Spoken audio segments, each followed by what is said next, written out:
본격적인 봄이 시작되는 4월이 곧 시작되는데요.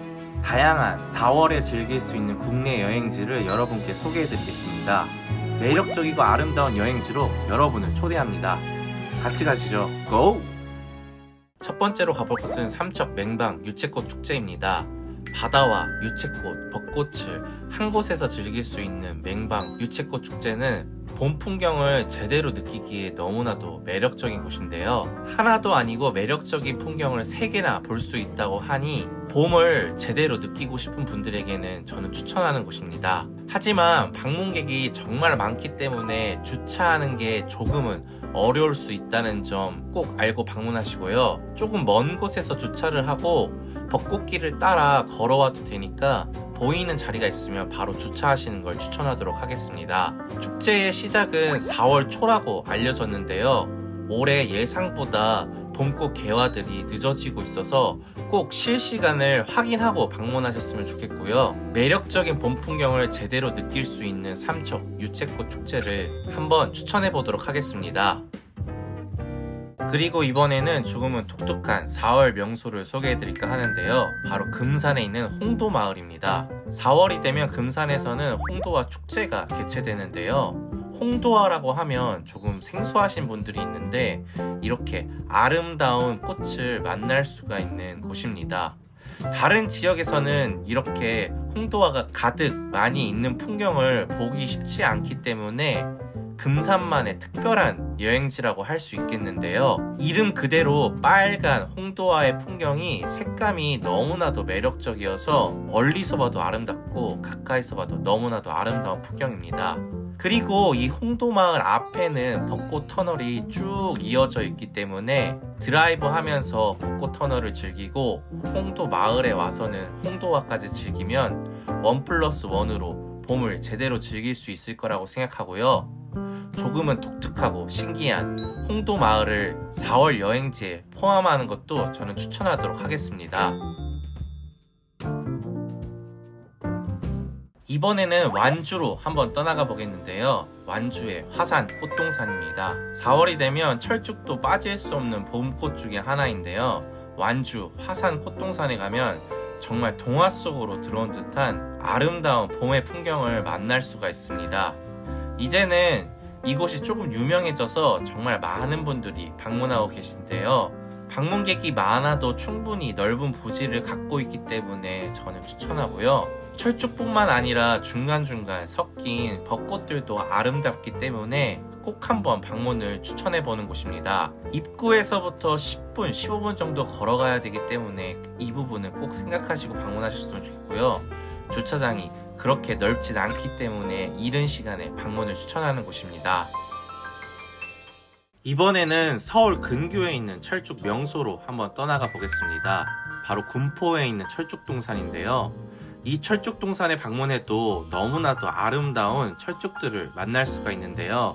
이곳은 시민들이 가꾸기 시작하면서 이렇게 아름다운 모양으로 바뀌었다고 하는데 4월 중순이 되면 이렇게 멋진 풍경을 맞이할 수가 있습니다. 동산이 언덕으로 비스듬하게 조성되어 있기 때문에 위에서 아래로 내려다보는 풍경을 즐길 수가 있고 또 반대로 아래에서 위로 보는 풍경 또한 멋지기 때문에 굉장히 매력적인 곳이라고 할 수가 있겠고요. 하지만 서울 인근이기 때문에 축제날에는 방문객이 매우 많을 것으로 예상이 됩니다. 그래서 역시 이곳도 이른 시간에 방문을 해야 조금은 여유롭게 즐길 수 있을 거라고 생각을 하고요. 매력적인 색감을 뽐내는 철쭉들의 환상적인 봄 향연을 군포에서도 한번 즐겨보시기 바랍니다. 이번에도 서울 근교로 한번 떠나가 보겠는데요. 바로 부천에 있는 원미산입니다. 원미산에는 진달래를 가득 만날 수 있는 진달래 동산이 있는데요. 이곳도 역시 시민들이 이렇게 아름답게 가꾼 곳으로 유명합니다. 진달래와 벚꽃이 어우러지는 모습이 너무나도 환상적인 곳인데요. 방문객도 정말 많기 때문에 오전 일찍 방문을 추천하지만 오전 일찍 방문하면 해가 뒤에 산을 넘어오지 않아서 제대로 된 풍경을 볼 수가 없다는 점이 아쉽습니다. 그래서 사람이 좀 많더라도 제대로 된 풍경을 보고 싶다면 해가 산을 넘어온 뒤 정오쯤에 방문하시는 걸 저는 추천하겠고요. 또 벚꽃이 떨어질 때쯤 방문하면 훨씬 더 멋진 풍경을 만날 수가 있기 때문에 벚꽃비가 내릴 때 방문해 보시는 것을 저는 추천해 보도록 하겠습니다. 진달래 하면 또 빠질 수 없는 창녕 화항산으로 한번 떠나가 보겠습니다. 창녕 화항산에 등산을 하고 올라가면 정말 넓은 부지에 가득 피어있는 진달래를 만날 수가 있는데요. 총 소요 시간은 5시간 정도 걸리는 등산길에 이 진달래와 함께 즐긴다면 너무나도 멋진 봄 등산이 되지 않을까 그렇게 생각합니다.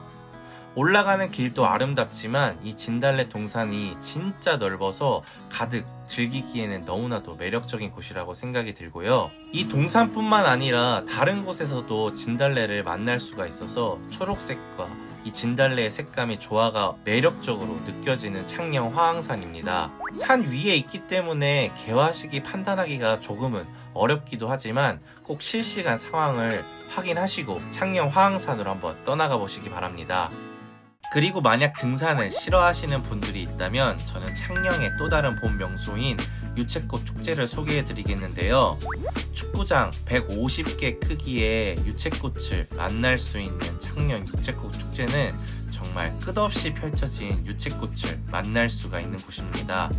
걸어도 끝이 없기 때문에 정말 몇 년 동안 볼 유채꽃을 여기서 다 만나실 수가 있고요. 또 옆에 물이 있기 때문에 함께 즐기기에는 저는 더욱더 매력적인 곳이라고 할 수 있겠습니다. 유채꽃뿐만 아니라 다양한 봄꽃을 심고 또 볼 수 있기 때문에 여러 가지의 풍경을 즐길 수가 있다는 게 남지 유채꽃 축제의 매력이라고 저는 할 수 있겠고요. 역시나 넓은 부지이지만 많은 분들이 방문하시기 때문에 이 부분 꼭 알고 방문하셨으면 좋겠고, 유채꽃을 좋아하시는 분들이라면 저는 더욱더 추천하는 창녕의 유채꽃 축제입니다. 이번에는 앞선 유채꽃밭보다 더 넓은 유채꽃밭을 소개해 드리겠는데요. 바로 영암에 있는 월출산 유채꽃 경관단지입니다. 이곳은 다 합치면 100만 평이 될 정도로 정말 넓은 곳에 가득 유채꽃이 심어져 있는데요. 하지만 아쉽게도 작년에는 유채꽃이 개화가 되지 않아서 축제는 취소되었습니다.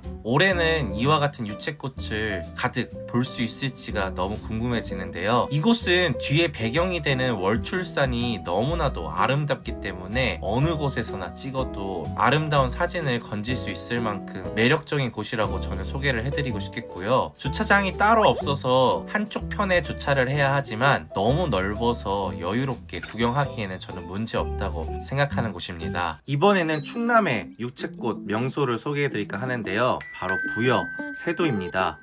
보통 부지의 크기를 축구장에 비유하는 경우가 많은데 부여 세도의 유채꽃은 축구장 20배에 되는 부지에 유채꽃이 가득 심어져 있습니다. 거기에 아직 많이 알려진 곳은 아니라 방문객도 그렇게 많지가 않아서 더욱더 매력적인 곳이라고 저는 소개해드리고 싶고요. 하지만 약간의 단점이 있다면 햇빛을 피할 곳이 거의 없습니다. 그래서 이 부분을 꼭 체크하시고 햇빛을 방어할 수단을 갖고 오시는 걸 저는 추천하도록 하겠습니다.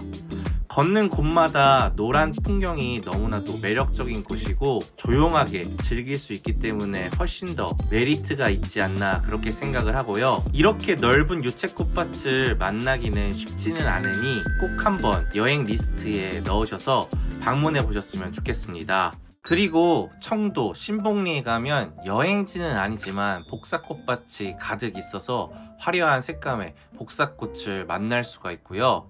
또 경주 보문정에 가면 수양벚꽃을 만날 수가 있어서 작은 부지이지만 낭만적인 벚꽃을 만날 수가 있어서 또 다른 봄 여행지로 여러분께 추천해 드립니다. 올해 봄꽃 개화 시점을 정말 잘 모르겠는데요. 실시간 개화 상황을 꼭 확인하시고 4월 국내 여행도 재밌게 즐기셨으면 좋겠습니다. 그럼 다음에 만나요. 안녕.